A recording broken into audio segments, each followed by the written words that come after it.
सूर्य कपास में लगे हैं और परेशान हैं सब। इनके दुखों का निवारण कैसे होगा? दीन दयाल हृदय सम भारी रघुनाथम संकट। अब जो है ध्यान कीजिए कैसे कल्याण होगा मनुष्यों का।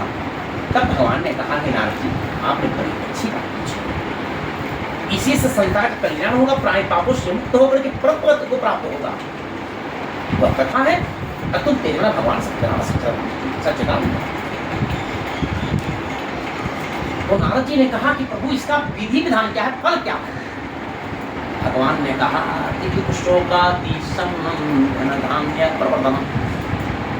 इस कथा करने से दुख और सुख को नष्ट करने वाला है, धन धान को बढ़ाने वाला है और सौभाग्य और शांति प्राप्त करने वाला है। प्रभु तब इसका मूर्त बता दीजिए। पंडित जी कोई मूर्त बताइए, एक कथा करानी है मुझे। असुन ला का बतावत हुआ भगवान नारद जी से। कहत हुआ भगवान यस्मिन कस्मिन दीने मृत्यु भक्ति श्रद्धा शब्द। हे नारद जी मेरी पूजा यस्मिन कस्मिन मतलब किसी भी दिन किसी भी समय किया जा सकता है, सिर्फ मन में श्रद्धा और भाव।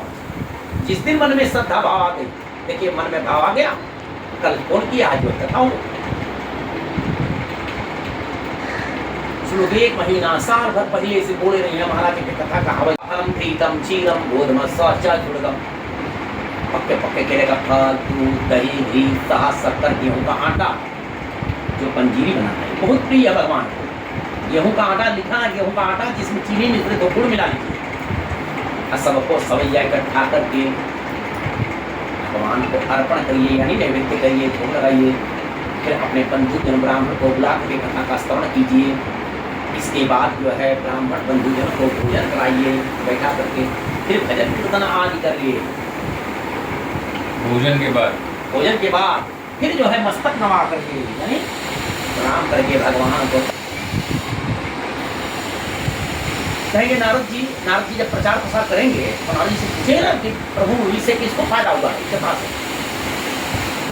तो मैं क्या बताऊंगा प्रभु? तो भगवान ने कहा काशीपुर नगरी में एक अत्यंत निर्धन गरीब ब्राह्मण हुआ करते, उन्होंने इस कथा किया। सारे भोगों को भोग करके जो है भगवान उनके धाम को प्राप्त किए। तब ऋषिगणों ने कहा, ऋषियों ने कहा ये तो भगवान ने ब्राह्मण की कथा बता दी है, सूत जी से करें, सूत जी कथा सुना रहे हैं ऋषियों को। तो सूत जी से कहते हैं ब्राह्मण से सुनकर किस कथा को किसने किया, वही कहते कि बता रहे हैं या। अब आगे कथा मैं बता रहा हूँ। कहते हैं सूत श्री गणेशाय नमः। बड़े सत्यवादी राजा थे, वह देव मंदिर में जाकर के भगवान का पूजा अर्चन करते थे। अब पूजा अर्चन करने के बाद बाहर निकलते थे, जो ब्राह्मण पुजारी होते थे मंदिर के, उनको इतना दान देते थे, ब्राह्मण संतुष्ट रहते थे। नदी तीरे सप्तस्सा प्रथमास्त।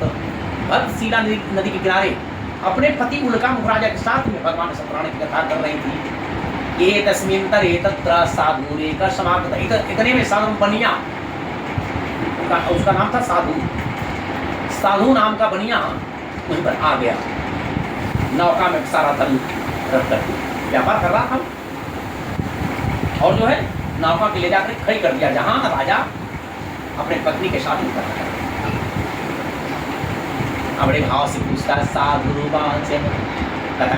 राजा से पूछता है बनिया किमदम पुरुषे राजन भक्ति युक्तेन चेतसा प्रकाशम कुरुता सर्वम श्रोतुमिच्छामि साम्प्रतम। हे राजन, आप भाव भक्ति के साथ में आप किसका पूजन कर रहे हैं? इस पूजन का अर्थ क्या है, मुझे बताने की बात कीजिए।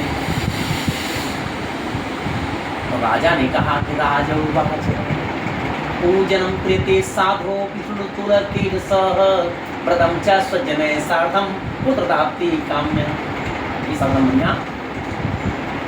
मैं अतुल तेजवना भगवान सत्यनारायण सच्चिदानंद की कथा कर रहा हूँ।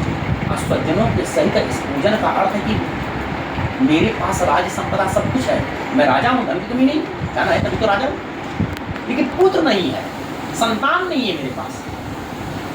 संतान की इच्छा से जो है मैं ये कथा कर रहा हूँ भगवान का।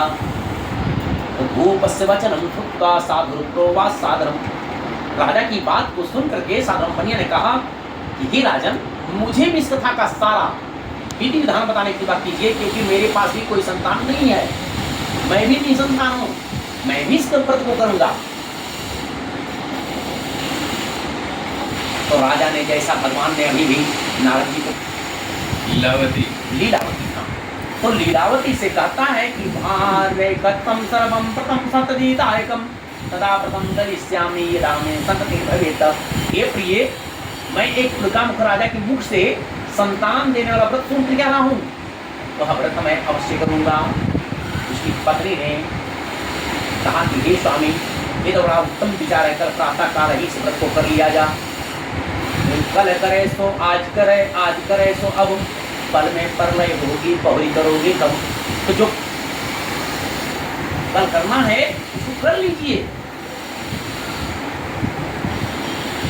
मोर छुपे गहरी लत पाई, अब घूंघट के आड़ में नैन छुपे, अरु चंचल नारी छुपे न छुपाई। तो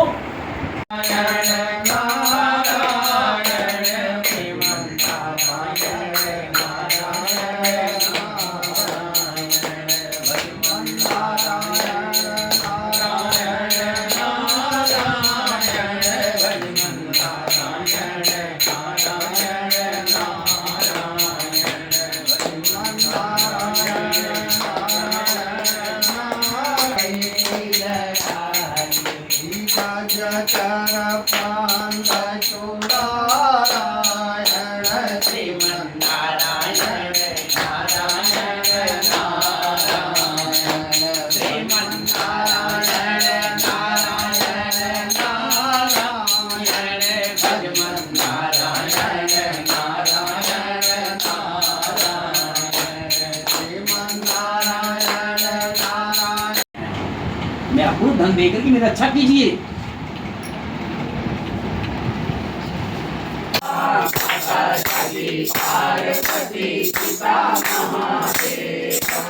एक दंत दयावंत चार भुजा